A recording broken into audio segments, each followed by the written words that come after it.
Best teacher कौन है? इस टॉपिक पर आज मैं बात करने जा रहा हूँ।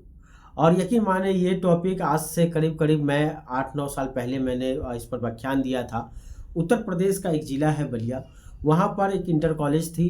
तो उस कॉलेज में मुझे लेक्चरार के रूप में बुलाया गया था, तो मैं वहाँ पे गया हुआ था। तो उस दौरान मैंने वहाँ पर इस टॉपिक पर मैंने वहाँ पर बताया था कि बेस्ट शिक्षक के भीतर में क्या-क्या क्वालिटीज़ होनी चाहिए। ख़ैर वहाँ पर मैंने बहुत सारे पॉइंट्स बाय पॉइंट मैंने चीज़ों को बताया। तो आज भी मैं यहाँ पर 2-3 पॉइंट आपके सामने रखना चाहूँगा जो हर टीचर के भीतर में वो क्वालिटीज़ होनी ही चाहिए, ताकि बच्चे के भीतर में एक्सपोज़र बढ़ सके। एक अच्छे शिक्षक की जो क्वालिटी होती है, एक अच्छा शिक्षक कौन है, उसके भीतर में अगर ये क्वालिटी होगी तो 100% वो शिक्षक जो है वो बेस्ट में गिनती अब उसकी होने लगेगी। तो देखिए बात ऐसा है कि पूरी दुनिया में ना 98% जो शिक्षक होते हैं वो सिर्फ सब्जेक्ट पढ़ा रहे होते हैं, सिर्फ सब्जेक्ट। और वो अपने सब्जेक्ट पढ़ाने में बड़े माहिर होते हैं, अच्छे से पढ़ा रहे होते हैं। उनका जो सब्जेक्ट होता है उनका पकड़ भी अच्छा होता है अपने सब्जेक्ट पर, और पढ़ाते हैं, बड़ी स्मूथली से पढ़ाते हैं, मैंने देखा भी है। मगर एक चीज़ उनसे मैं देखता हूँ उनके भीतर नहीं हो पाती है, एक चीज़ उनके भीतर नहीं है। उन्हें लगता है, उन्हें जो टीचर है, उन्हें अपने सब्जेक्ट के बारे में तो बहुत ज़्यादा जानकारी होती है, मगर जो स्टूडेंट, जो विद्यार्थी उनके पास पढ़ने के लिए आता है, उनसे और उनके भीतर में कनेक्टिविटी बहुत कम होती है। और शायद यही कारण है कि पूरी दुनिया में टीचर अच्छे पढ़ा रहे होते हैं, शिक्षक अपना रोल अच्छे से निभा भी रहे होते हैं, कुछ शिक्षकों को छोड़ के, क्योंकि बहुत सारे शिक्षक होते हैं जो अपना रोल नहीं निभा रहे होते हैं। तो वो अपना किरदार अच्छे से निभा रहे होते हैं, वो सब्जेक्ट अच्छे पढ़ा रहे होते हैं, वो इतिहास, भूगोल, ज्योग्राफी जैसे तमाम सब्जेक्ट, विज्ञान, फिजिक्स, वो तमाम सब्जेक्ट अच्छे से पढ़ा रहे होते हैं। फिर भी उनके पास जो बच्चे आते हैं वो उतने कामयाब नहीं हो पाते हैं, कुछ चंद को छोड़कर बाकी सबका जो करियर होता है वो डाउनफॉल में चला जाता है। आखिर ऐसा क्यों होता है? वो अच्छे से सीख नहीं पाते हैं, ऐसा क्यों होता है? कारण क्या है?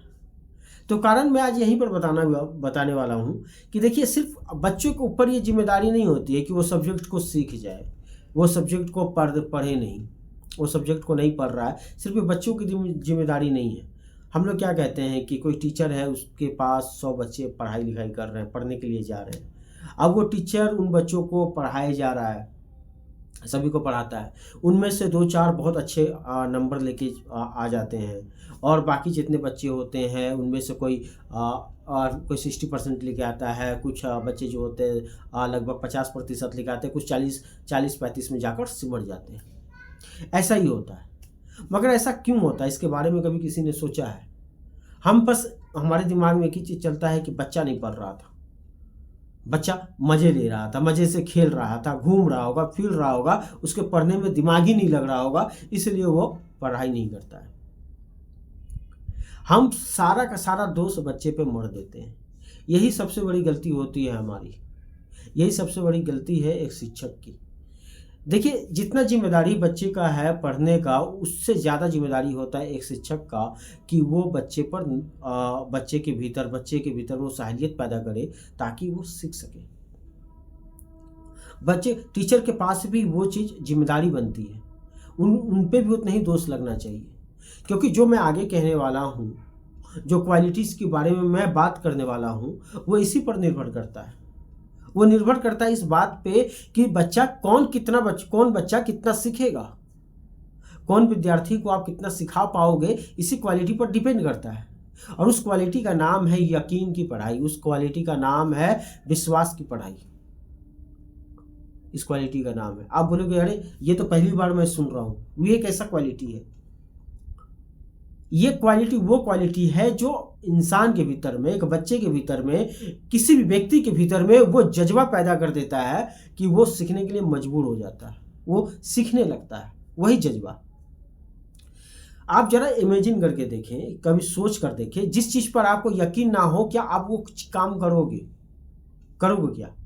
आप कहोगे कि बिल्कुल नहीं, मैं नहीं करूँगा, आपसे होगा ही नहीं।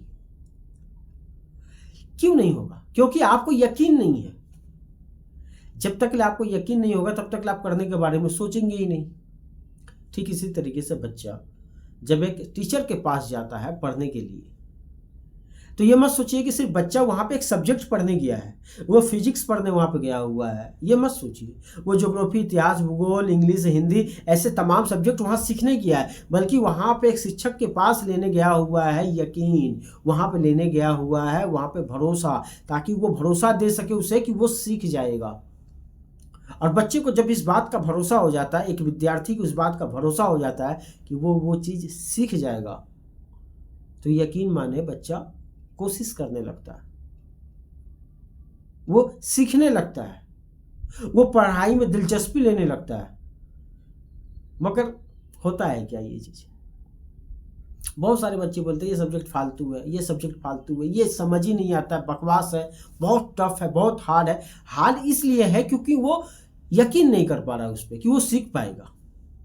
हार्ड इसलिए है ताकि वो भरोसा ही नहीं है ना उसे उस सब्जेक्ट पर कि वो सीख लेगा। अगर उसे भरोसा होता तो यकीन माने वो सीख जाता, वो सीख लेता उस चीज़ को।